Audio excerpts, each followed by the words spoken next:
Dear students, welcome to UGC EPG Pathashala on Human Rights and Duties. My name is Professor Y.S.R. Murthy. I am the Executive Director of the Center for Human Rights Studies, OP Jindal Global University.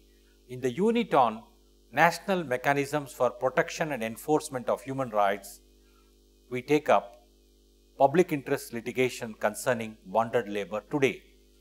In the earlier modules, we have seen an introduction to public interest litigation and how public interest litigation has impacted the rights of detainees, right to clean environment, and in the last module we saw how PIL has advanced gender justice. In this module we learn the domestic as well as international legal provisions on bonded labor as well as forced labor. At the end of this module, you will also understand and appreciate the range of interventions made by the Supreme Court with regard to bonded labor. What is bonded labor? It refers to the system under which an individual takes a loan. He or she is known as a debtor, and by virtue of the debt which he has incurred, the dependents or he have to work for the creditor without reasonable wages, and under conditions of bonded labor. It was practiced in several parts of the country for many decades and centuries. In fact, several generations often worked under debt bondage, and at times the repayment could be a very small amount of money, but then as a result of failure to repay, the system continued. It is prevalent in agriculture, brick kilns, stone quarries, and several other sectors of the informal economy. In the bonded labor system, a person who has contracted a loan or a debt does not have the freedom to move freely or change his job or enjoy dignity of labor. And in fact, it is a serious human rights violation. The Parliament enacted the Bonded Labor System Abolition Act in the year 1976 in response to the concerns of the public about the menace of bonded labor. What are the relevant constitutional provisions? And if you look at the chapter 3 of the fundamental rights, article 23, which is a fundamental right, it prohibits traffic in human being and forced labor, and it is a short article, and it's a very directly says a state is prohibited or a beggar forced labor is prohibited in all forms and circumstances, and it not only prohibits but it also criminalizes the practice of bonded labor or forced labor, terming it as an offense punishable in accordance with law.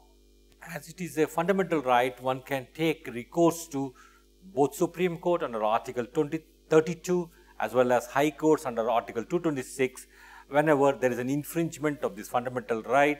And if you look at the directive principles of the state policy, in particular Article 39A says citizens, men and women equally, have the right to an adequate means of livelihood.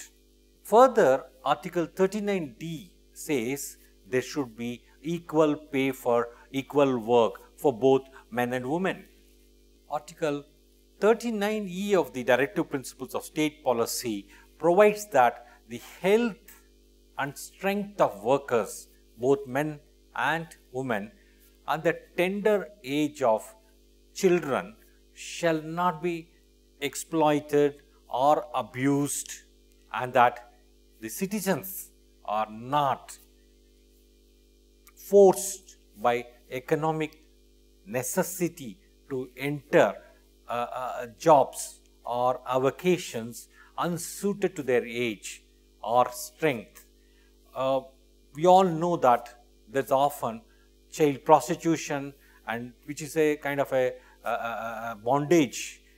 Article 42 of the Constitution refers to the just and humane conditions of work and maternity relief. And if you turn to Article 43 under the directive principles of state policy, it refers to payment of a living wage for workers. Now let's look at Bonded Labor System Abolition Act 1976. This act abolishes, from the date of its enactment, the practice of bonded labor throughout the country. What are the salient features of this act? There are a number of them. A, it says that the bonded labor system stands abolished and every bonded laborer stood freed and discharged, free from any obligation to render bonded labor. B, a custom, agreement or other instrument by virtue of which a person was required to render any service as bonded labor is rendered void.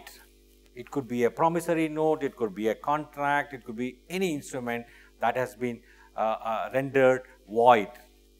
Act also imposes liability to repay bonded debt was deemed to have been extinguished, and property of the bonded laborer was freed from mortgage. Freed bonded laborer was not to be evicted from homesteads or other residential premises. The Act requires district magistrates. It in fact entrusts DMs with certain duties and responsibilities for implementing the provisions of the Bonded Labor Abolition Act. They are required to constitute vigilance committees to identify bonded laborers at district level, at subdivisional level, and release them. Under the Bonded Labor Abolition Act 1976, the district magistrates have been entrusted with certain jobs and responsibilities for implementing the provisions of this Act. Vigilance committees are required to be constituted by them at district and subdivisional levels to identify and take other actions. Offences for contravention of provisions of this Act are punishable with imprisonment for a term which may extend to 3 years, or also with a fine which may extend to a sum of 2,000 rupees. Every offence under this Act is cognizable and bailable. The Act further defines a bonded laborer. And if you look at section 2G of the Bonded Labor Abolition Act, bonded labor itself has been defined as a service arising out of loan, debt or advance. The debtor undertakes to mortgage his services or the services of any of his family member to the creditor for a specified or unspecified period with or without wages. It's accompanied by denial of choice of alternative avenues of employment, or to deny him freedom of movement.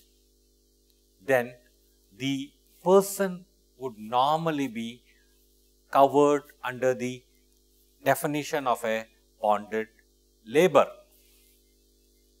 Now we take up a number of public interest litigation petitions which have been filed in relation to bonded labor. There is a PIL filed in relation to Adivasi bills in Pichola in Rajasthan, and Bandhava Mukti Morcha, a non-governmental organization, through its chairman Swami Agnivesh, filed a number of petitions concerning bonded labor. Interstate migrant workmen about their employment and conditions of service act, which was enacted by the parliament in 1979. The government enacted this legislation in order to protect the rights of migrant workers. It regulates the employment of interstate migrant workmen and their conditions of service. It applies to every establishment and contractor who employs or employed 5 or more interstate migrant workmen on any day in the preceding 12 months. This act has a number of other important provisions. It requires registration of all principal employers or contractors employing migrant laborers. They are required to issue passbook affixed with passport size photograph of the workman indicating the name and the place of the establishment where the workman is employed, the period of employment, rates of wages, etc. to every interstate migrant workman. Payment of minimum wages fixed under the Minimum Wages Act 1948. There are a number of provisions in the international human rights law regarding bonded labor. For instance, India ratified the International Labour Organization or ILO Convention number 29 in 1954.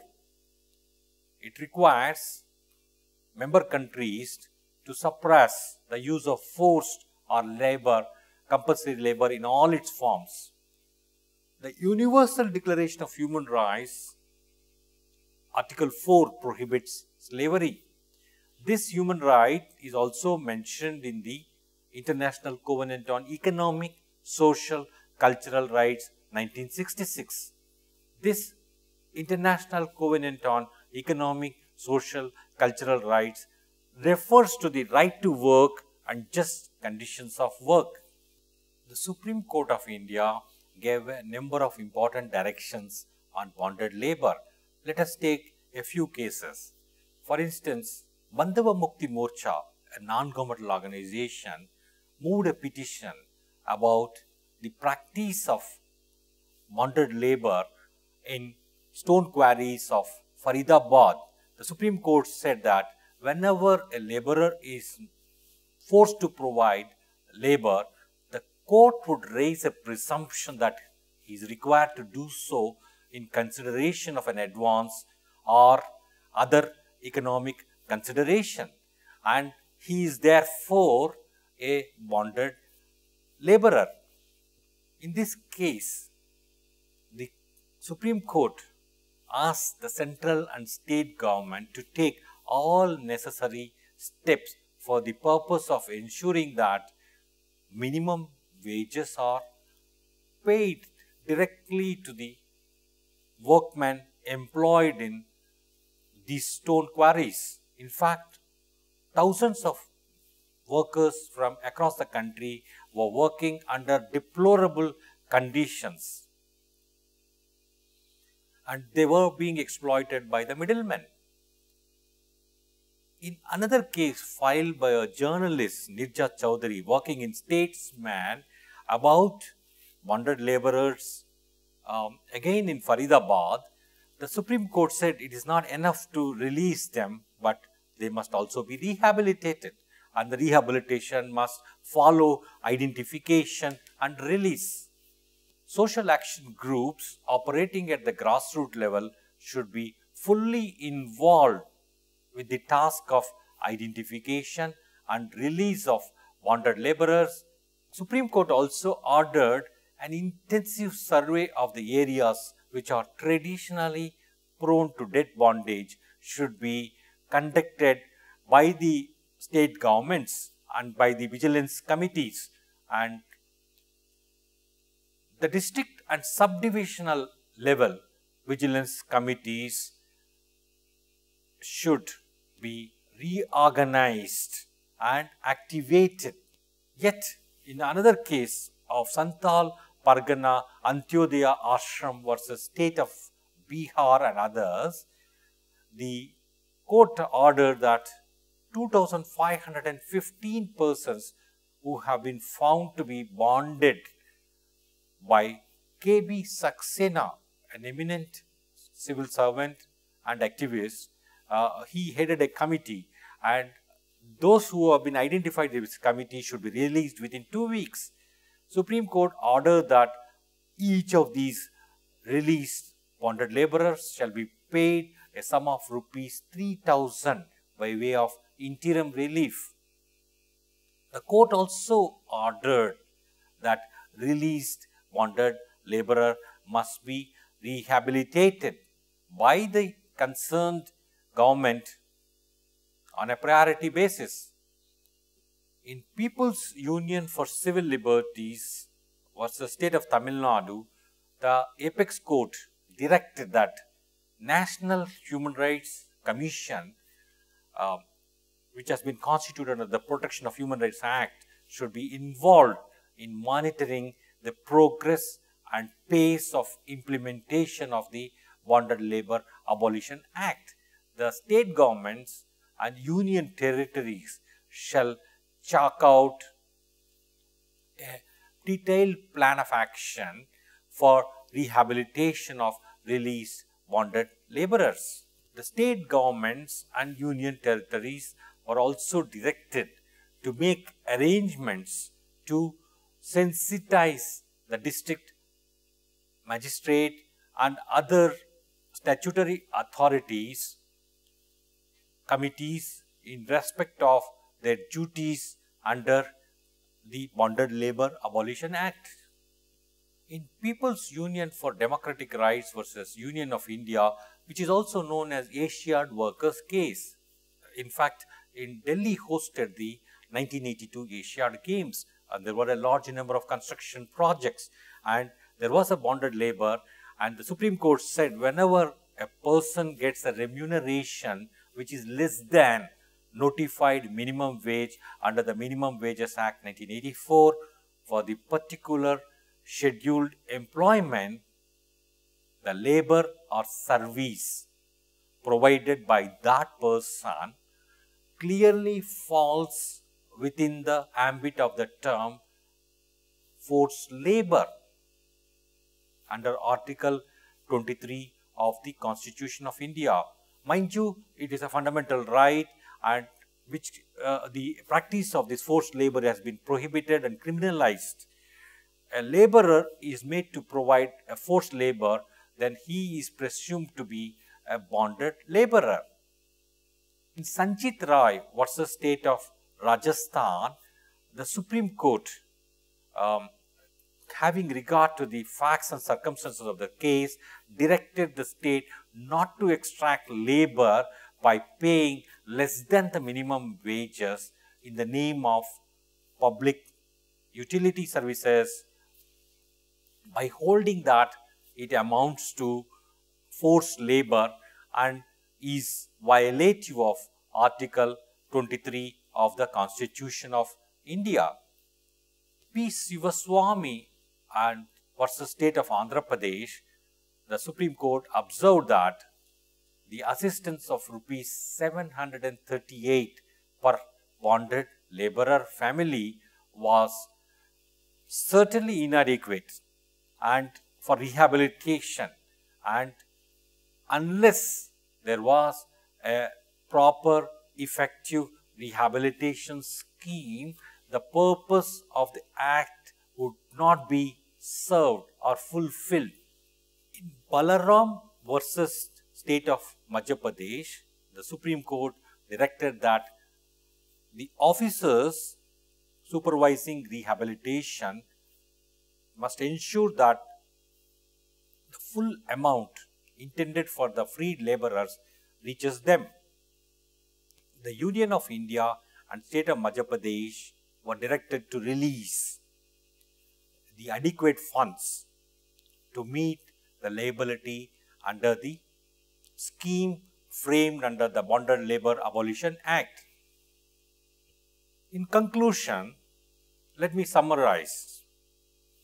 The bonded labour system stood abolished throughout the country the date the Act came into force.